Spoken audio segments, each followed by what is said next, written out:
Hi, good afternoon, everyone. Since we are starting a few minutes late and might run into coffee, now is probably a good point to start. Welcome to this panel discussion on navigating complex M&A deals from conception to hopefully clearance. We're delighted to have you here after the plenary session a moment ago. My name is Andre Pretorius. I'm a partner in the competition team at Herbert Smith Freehills in London, where I do mainly, but not exclusively, merger control work. And I'm very happy to be joined today by Christian Repler of Deutsche Lufthansa Group, where he is head of competition law. And we've had the good fortune of working with him and his team on some of their recent transactions. And I'm also joined by my partner in the Milan office, Francesca Mora. And then that was a very quick change of the slide. I was about to say off counsel in our Brussels office, Peter Rowland, because on the slide was still someone else, but someone did a very good job very quickly back there. So Peter Rowland off counsel in our Brussels office. So we'd like to use this session to go through the life cycle of a transaction from a competition perspective, from those early days when the transaction may be no more than the glint in the eye of an exec or a corporate development team, through the hard yards of the review, and then ultimately to remedies and hopefully clearance. We'll try to make it interactive between the four of us, but this is an invitation also if anyone wants to interrupt, intervene, ask questions as we go, please feel free to do so. So with that out of the way, I'm hearing a weird echo, but if it's just me, it's fine. Okay.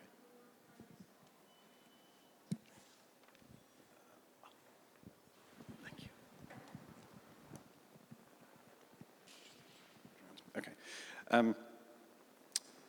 Thank you. So starting with that early conception phase then, and starting with Christian. Christian, you've been navigating Lufthansa through a number of quite complex, from a competition perspective, transactions, and you're currently doing so on the ITA Airways acquisition. Given the complexity of that transaction, presumably a lot of preparation would have been done for the competition process. Can you shed some light on what the key items are that you would have been preparing for in those early stages, and which I realize is now quite a long time ago. But when looking at these deals, what are the things you look out for in the early stages to help smooth the process later on? Yeah, thanks very much, Andre, for the introduction as well.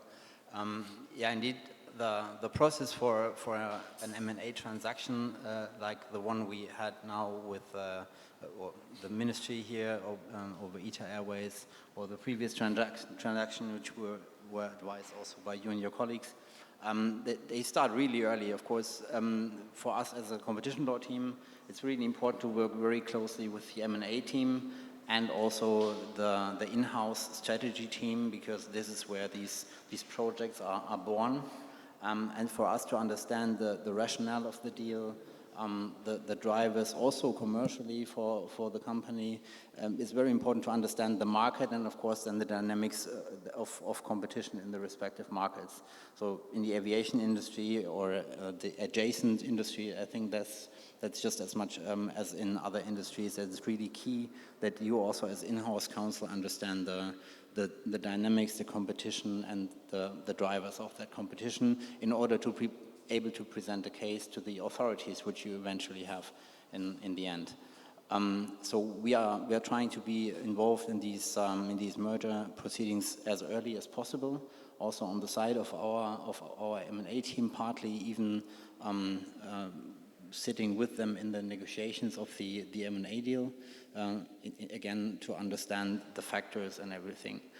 For us as a competition team in special is that we of course also need to gear up our colleagues or remind them of the competition compliance that they still have to adhere to also in the early phases of a transaction. So of course you have touch points to the target or to the the transaction partner. Sometimes it's the acquirer in our case we had together. So you have to remind them of the competition compliance they have to adhere to. You build clean teams, so you build a process basically that allows for a level of competition compliance that you have to adhere to also in the long run. And in this case, or in our case, well, you see the complexity a bit on the slide, I will refer to in a minute.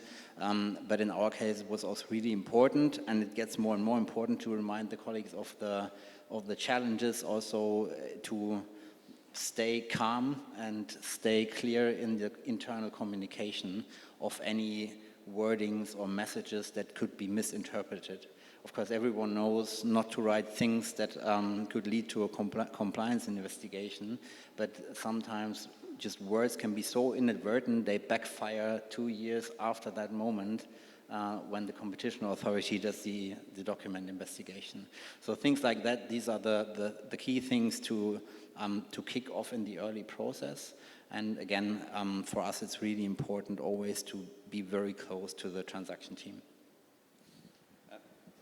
Thank you for that. And sort of one thing that is implicit as to why you do all of that is no doubt your internal stakeholders are looking for certainty and predictability and wanting to know at the start of the process how the process is going to end. Francesca, when it comes to deal certainty, there have been developments of late, both at member state level and at commission level.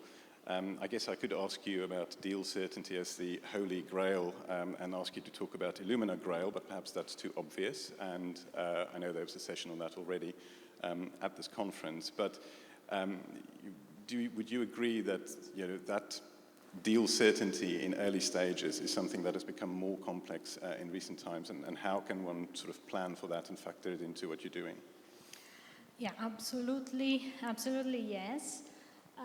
I would say that in principle, a jurisdictional analysis is an expert assessment, which in theory should not lead to negotiations of the parties, because it's an assessment objective of practitioners, experts in the field. But we are increasingly facing situations where there's not a full alignment on the conclusions of such assessment between advisors. And also, and I would say above all, there could be a different risk appetite of the parties to risk in gray areas. And the issue is that this situation, which leads, of course, into discussions between the parties during the negotiation of the transaction documents, is led by two different reasons, in my view. First, the increase in numbers of regulatory filings. So both the kind of filings, not only merger control, but also FDI and others, and also the jurisdictions where in the past maybe the merger control was not active yet, but also the broadening of the application of ordinary merger control. So you mentioned the famous case, and I will not go into much detail of the possible review of below thresholds transactions, but just to make an example of this broadening of the application of the merger control rules in Italy, for instance, we have some objective criteria, such as some thresholds, turnover thresholds. We have the guidelines issued by the antitrust authority. We have now the first cases from which, of course, practitioners and parties can understand how this relatively new regime in Italy will be applied also in the future. But of course, the uncertainty still remains for a number of transactions, and of course these may lead to different views on the approach to make. So to make an example, voluntary filing in cases where it's uncertain whether the transaction could be caught or not by the below threshold regime, or simply waiting for the elapse of the time for the authority to intervene, which in Italy is relatively short because it's 6 months from completion. And of course, you have the same situation in I would say more exotic jurisdictions which do not have a consolidated case precedence on which you can base your assessment. And what does it mean in practice? In practice, this means that while in the past we were pretty user, it was not so uncommon to see condition precedents in the transaction documents referred to general required filings. Those kind of clauses are much trickier now when the possible divergence on the conclusion of the assessment or the different approach of the party must be taken into account and must be reflected in the transaction document when you really negotiate those, and not at a later stage when the documents are basically signed. Maybe if I can add on that, because indeed you mentioned the stakeholders, the various stakeholders that you also have to moderate in these cases. And for us as internal counsel, of course, we have a lot of other stakeholders, maybe than you and the clients or the counterparts and so forth. But the transaction certainty is really, of course, a key thing also to any management for us as an in-house counsel, that we have to show them how to get there to the highest level of certainty that you can achieve. And as you mentioned, it's becoming more and more complex. You can see here on the slide what kind of complexity we had to manage in the past, say 24 months with our recent acquisition of ITA, which is not even concluded yet. So some of these jurisdictions are not done, including the European Commission, of course, but there are also exotic ones or new ones like Egypt, who don't really know yet how to steer these processes. So there are a lot of test cases, including ours at the moment, running there. And all of this is very hard, of course, to convey to the management, who has the expectation, so as a buyer, to have certainty also on the timing of a transaction. And obviously, in our case, there was no such thing as transaction certainty from a timing perspective. Because one thing that led to that 750 pages of a merger notification we filed at the European Commission in November 23 was a 10-month pre-notification phase, which we would like to have, of course, much shorter. But that is something that you can't control for, and the level of detail that all the regulators, but first and foremost the European Commission in our case, is using on these cases. We received like 68 RFIs throughout the whole process, and I think there were some RFIs who had hundreds of pages that we had to answer in front of before even submitting the notification. And all of this is very hard, as I said, to convey to a management who actually has the expectation to get through this deal, because the decision has been taken by the management. So they wanted this to happen, and obviously that's a constant struggle as an in-house counsel, and also with our external lawyers who have to bear with us for this time, and with the pressure that is exerted from the internal sources. And likewise, the same thing on the sale cases. I think there's even a higher need for transaction certainty, because you're then left out in the rain with an asset that's probably worth less. Because nobody will, in the sales process, you have to keep the people honest to work for you. And if the sale is going on, you have also to keep them, motivated and happy to work for the firm that's probably having a new owner in the future. So all of these certainty items are playing a big role also in preparing for a deal like this. Thank you both for that. And Francesca sort of briefly referred there, Peter, to different the proliferation of filings, not all of them merger controlled in different regimes. So can you sort of just say something about how that multi-jurisdictional angle feeds into the process? Yeah, so I think one of the key things in practice is just to try and get a handle early on sort of where filings will be required and how that's going to impact on the timeline, to the extent that you can have any view on the timeline. So for that, it's really key to be getting things like the parties' turnover data early on, to identify where you need to file, and then also to think about the type of filing, because sort of whilst traditionally we thought about merger control in the last few years, we're increasingly seeing FDI filings, and then now under the EU's foreign subsidies regulation, that may be a required filing as well, and that can require a lot of data to see whether or not a filing's triggered. Companies may not be doing transactions every year, some will be, some won't be. A lot changes in 5 years since company might have done the previous transaction, so we're increasingly seeing filings in the Middle East, for example. You mentioned Egypt, that's come on as of June this year, and hard to advise on because the regime is still bedding down, so very hard to say how long a filing there will typically take. And also you've got the new types of threshold coming in. So traditionally we looked at turnover. A lot of countries still have turnover-based thresholds, but then there are also a number with market share-based thresholds, deal value thresholds, so Austria, Germany, for example, as alternatives.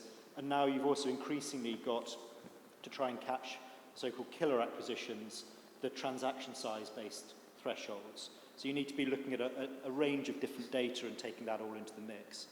And given that the authorities worldwide, in a lot of cases, will be speaking to each other, and in a lot of cases you may, as parties, advisors, may want them to be speaking to each other so that you don't have divergent theories of harm, divergent remedies packages.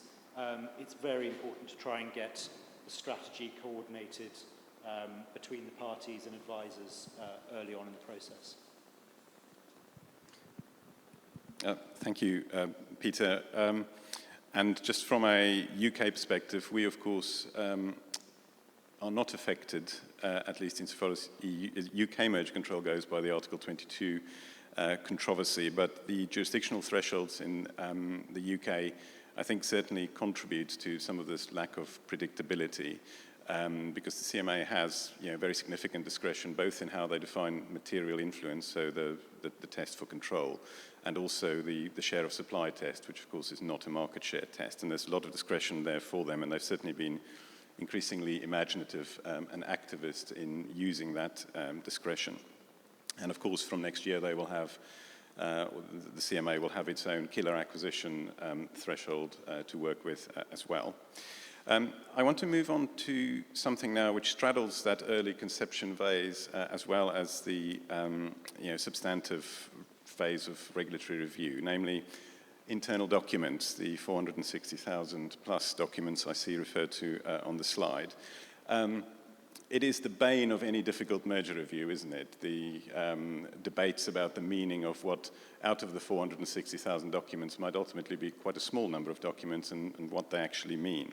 And it does sometimes feel like a case of heads you win, tails I lose, because if the documents are bad, the authority relies on them, and if the documents are neutral or good, then they don't seem to be accorded the same weight. So I think almost, and it goes back to something Christian said, almost the first piece of advice to be given when a deal is under consideration is to do with document hygiene, not in order to avoid the truth being written down, because the market reality will come out, but to avoid documents being written that gives a false impression of the reality. And I think one of the greatest risk factors in this area is documents created not by the parties, but documents created by the parties' financial advisors, because they quite often are writing documents for the parties, which are then attributed to the parties.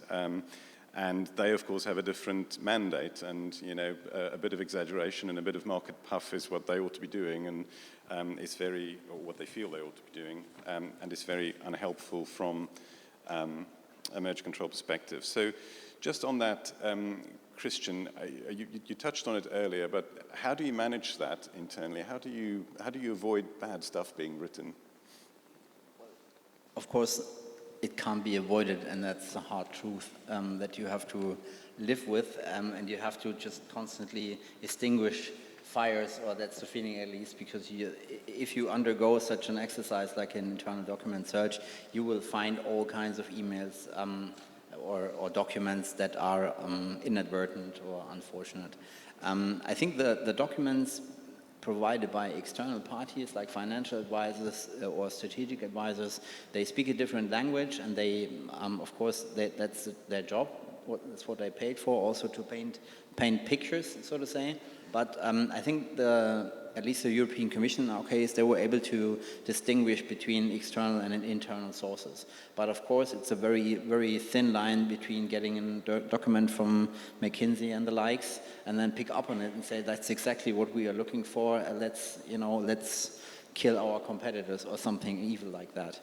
So this is of course something that is a constant exercise to also be in touch with your business units, to have a process not only in merger phases but also in normal times, so to say, to review documents every now and then, or strategic presentations that you have that's why I mentioned the strategy department. If you are very close with them and you know what they are writing, then you can teach them at least not to use wordings that are constantly being picked up by regulators. And so to a certain extent, of course, we were able to do that, but the Commission, in our example here, they asked for documents like for 10 years back from other transactions that we have had, even 15 years back, which we were not able to provide even, of course. So, as I said, it can't be avoided that you will stumble upon documents that are not in the way you would like to have them as a competition lawyer. But to have that constant exercise, a constant exchange with your internal parties, also in normal times, as I said, that's really, really important. And then, of course, when it comes to such exercises, it's really important to have, an IT provider and, of course, lawyers who understand your business, that you are looking for the right things, that you understand things the way they are meant and not as they are written. And because the important word on that chart is submitted, yeah. So we had, I think, over 5 million documents reviewed, and these were only keyword hits. Obviously, there are a lot more documents flowing around that you don't even want to know of. But these documents were submitted then, of course, and checked. And in our decision, which is not yet published, but I think it will be quite soon, there you will see a lot of instances where the Commission actually picked up on these documents and tried to turn the case around them and make an argument out of it. So it's not a mood exercise. It's really something that you have to observe, because it can create a lot of more difficulties to your case than you would like to have. Thank you. I want to stay with you, and it flows out of internal documents to some extent as well. But in some cases, and I think both your current case and Gate Gourmet, you effectively presented the case at the outset to the Commission as one in which remedies are required. Am I right that you did that in the current one as well? And then what drives the consideration of that? Because of course you can go into the deal with a mindset of fighting it, to the end, or with accepting at the start that that's not the right approach. What sort of drove your decision making on that? Well, in our case with ITA, I think there was not a lot to beat around the bush, because we knew, and everyone knew, that there were certain routes also from the established practice of the European Commission, or markets, as we have to then call it, that will be in the concern of the European Commission. If two hub carriers merge, or two carriers who operate routes on hubs, let's put it this way, there must be overlaps. So that was inevitable, and that the Commission, and of course we are also in constant exchange with the European Commission, not only on this case at a very early stage, but we had our dealings with the European Commission over the last, I would say, 8 years, very frequently, starting with Air Berlin, then with Gate Gourmet, with the state aid. So we have constant exchange also on a very high level, which is of course very advisable if you have the the attention of the European Commission. And we are lucky to have it, which opened a few doors to get these, not of course backdoor talks or whatever, but to have an exchange of views. And we learned pretty early that the Commission likes transparency, and they actually encouraged us to be as transparent and straightforward as possible in order to speed up the process. So imagine what this number in the bottom, 10 months, would have looked like if we hadn't been transparent. Yeah? But no, this was clear in that case that we had to call it as a remedy case, because at least for some of the routes that I'm talking about, it was clear. However, we did not expect the European Commission to come forward with new theories of harm, with new arguments for which we had never internally talked to present remedies, and which were not a remedy case in our view. Now they are. And of course, there's also an upside to that, because we are through with everything in one go. But still, that was not expected, and that also took us a long time to then get through the discussions of whether this market is concerned or not, and so forth. But if in hindsight, I would always do it again if you are, 80-20 certain that it will be a remedy case, you might as well go with the transparency, because in our view, that's appreciated by the regulators. Yeah, and if I can make a positive observation about the Commission's process, there does seem to be also, the transparency is reciprocated through the process in a way which I don't think in all jurisdictions necessarily is the case. Right. So from those sort of specific insights about Lufthansa, I want to just sort of zoom out a bit and think about timelines and procedural matters more generally. On the one hand, there is, of course, usually a desire to close deals as quickly as possible. On the other hand, authorities need enough time to review deals properly. I think as advisors, we've all been embarrassed at some stage or another at having to tell clients that we're looking at 12, 18, 24-month process and the fees that come with that. So Francesca and then Peter, can you expand a bit on timing certainty and the use of stop the clock and procedural or pre-notification timelines and the like? Yeah, I will address this question from the Italian perspective. Italy has always been traditionally a friendly jurisdictions in terms of timing compared to other jurisdictions. Starting from the pre-notification phase, this is something absolutely possible, and indeed I have always seen as a very useful tool for the parties to have a smoother formal filing, especially when the deal is complex or you have to deal with new definition of the market. In order to anticipate what's the antitrust authorities' approach to new markets. However, it's not a must like in other jurisdictions, and certainly the period of time is not comparable to the 10 months of the Commission. So you have some weeks or months, but certainly not as long as in other jurisdictions. The reality is that the Italian proceedings is relatively short, and actually it was shorter until last year. We got 30 days, calendar days for phase 1, and only 45 days for phase 2.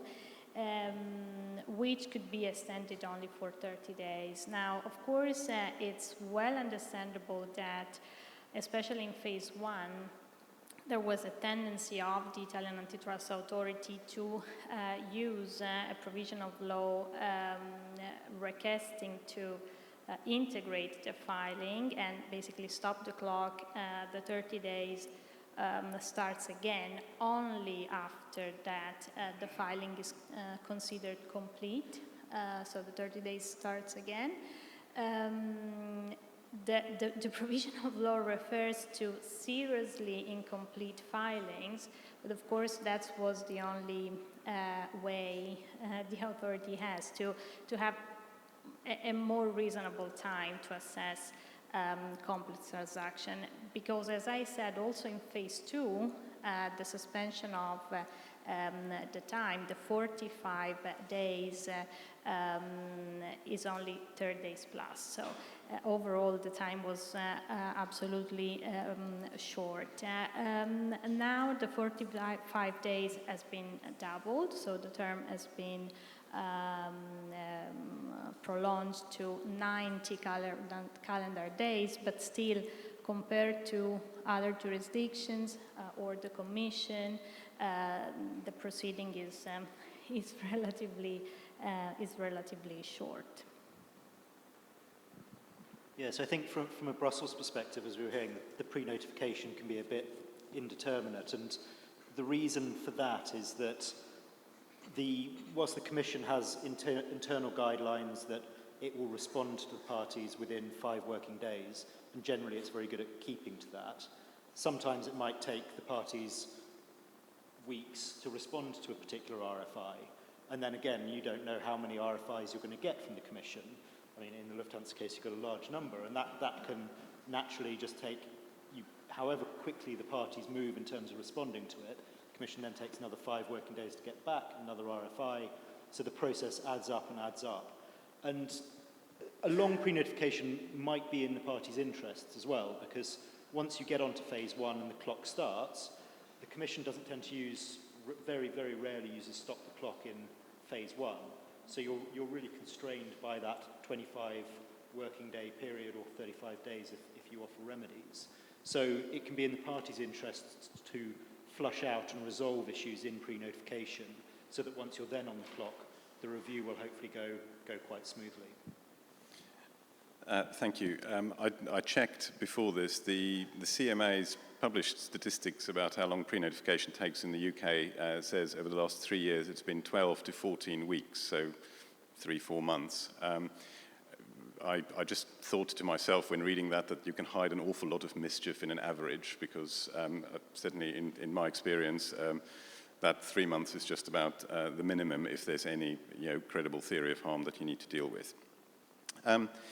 There was a session this morning on market definition, so and we've got limited time, so we won't deal with it in any great detail. But it feels like over the now coming to be too long time that I've been doing this, authorities have blown hot and cold on market definition.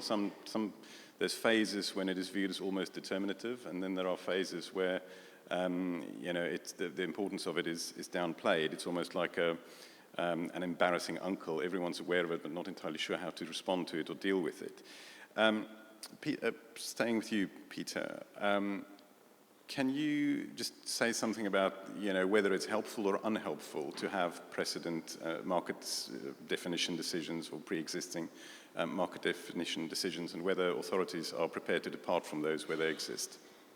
Yes, I mean, sort of in its decisions, I think the challenge is that the Commission very rarely actually pins down the market definition. It's only really where it's deciding on remedies or where it is prohibiting a case that they'll come to a firm market definition. What you'll see in the vast majority of decisions is the Commission will say, we looked at these 2, 3, 4 different ways of looking at the market, and on none of the bases did we have any competition concerns, therefore we cleared the case. But what that means is that when you then pick up that decision subsequently, other parties to look at it to try and find it as a precedent, you essentially have 4 different ways on which you've got to present the case, 4 different ways in which you've got to provide cuts of market data. So in that sense, previous decisions are a useful start point, but they very rarely will actually give you a clear market definition that you can use taking forward in a practical way, I think. I can completely confirm that. Also, in our recent cases, it was a starting point, but it was further developed and pushed boundaries, even in a market like airline routes, which are almost always the same, so the market doesn't change. But in our case, indeed, there are new theories of harm, as I mentioned. There are new market structures, market players, and even the way airlines or other participants compete with each other on several markets. So the Commission really tends to push the boundaries there. I mean, that's the case even in airline markets, and that's before you even get into digital and AI and things like that. And in the Commission's recent staff paper in relation to AI and digital worlds, I think it sets out a number of different market definitions it might look at, and then a number of different metrics that it might use in each of those market definitions, because these are nascent. It is essentially looking at it as it goes along, and if you're a party trying to get a complex deal through, then yeah, it's very difficult for you.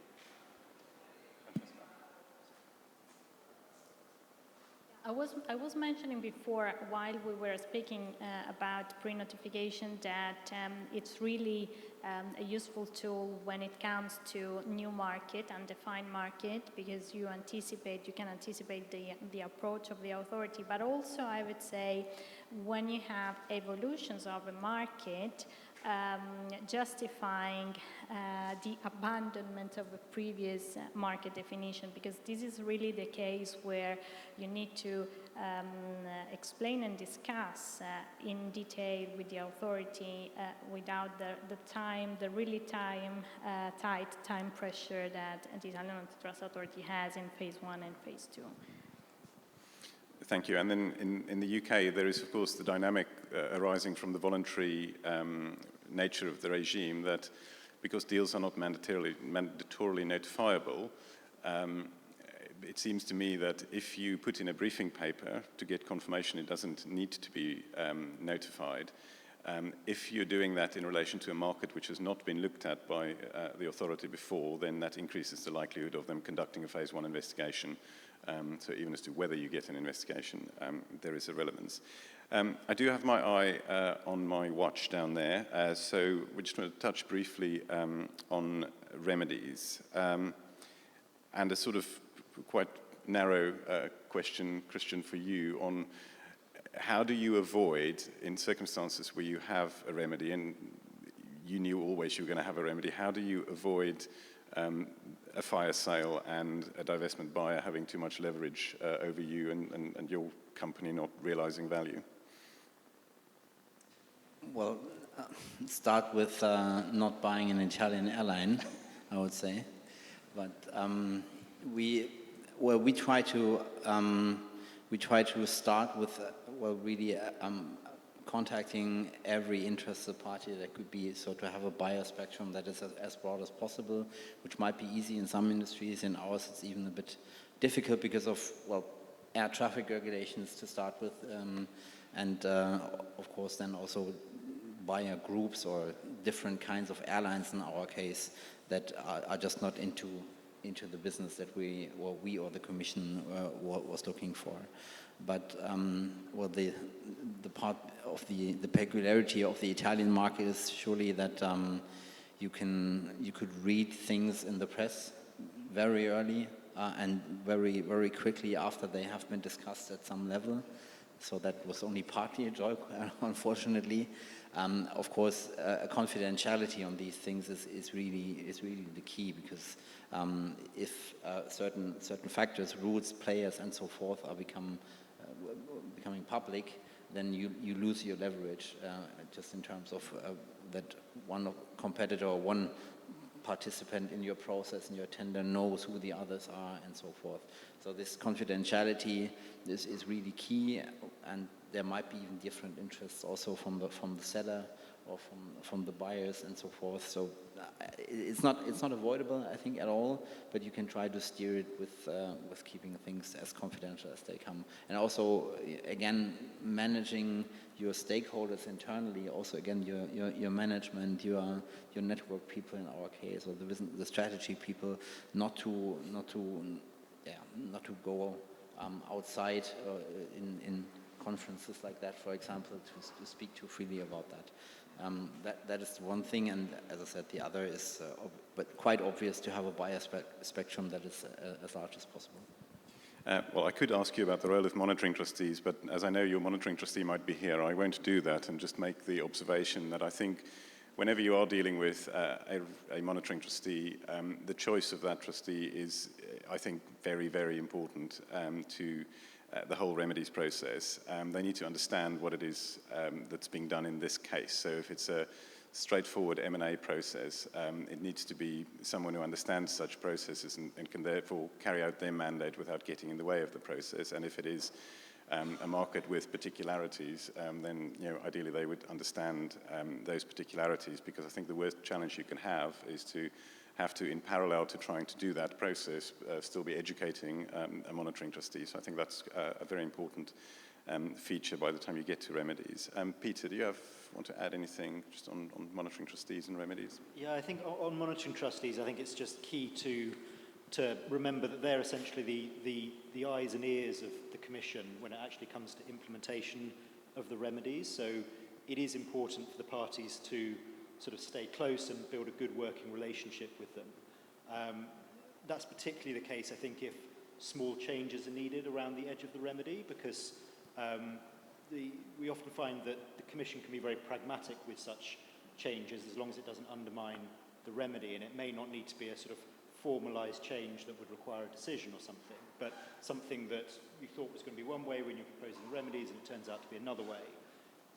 The Commission case team will have the final say on that change, but they will often review that having taken a report from the monitoring trustee. So to the extent the monitoring trustee is essentially on the ground, is seeing the problem and understanding the problem, and will therefore be more accepting to the solution that the parties are proposing. I think that's why it's important that you have a good working relationship with the monitoring trustee.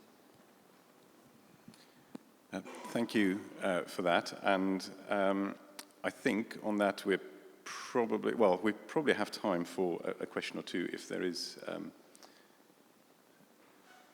anything, which it does not look like there is. Thank you very much to Christian, Francesca, and Peter. And I think, that discussion is sort of a little bit procedural, and process and procedure can be a little bit boring, but I don't make any apologies for focusing on process, because I think process drives outcome in many ways, which is not always sort of remembered, and one loses sight of that at your peril. So thank you very much.